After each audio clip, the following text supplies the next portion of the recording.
eraso sexisten kontra agertzea eta hor jartzea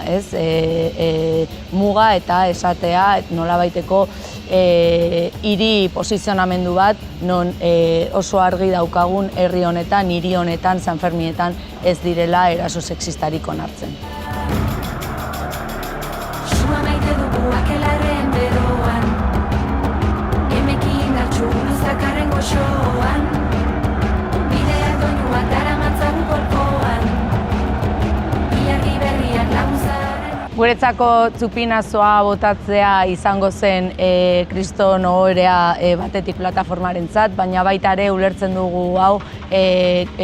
aukera bat bezala mahai gainean eraso sexisten kontua jartzeko, baita ere omenaldia egiteko hainbat hamarkadetan erasoak bizi eta pairatu izan dituzten emakumeentzat, omenaldia egitea ere borroka hontan iraun dituzten hainbat emakumeei, bai modu antolatuan, mugimendu feministaren barruan, baina baita ere beste modu batean, agian isilagoa, omenaldi bat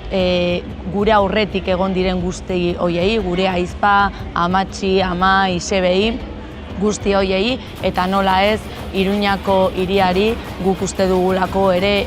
Iruñak izan dela hiri bat planto egin duen eraso sexisten aurrean, eta elkarlan honetan lortuko dugula behingoz erasorik gabeko eta emakumeen kontrako indarkeriarik gabeko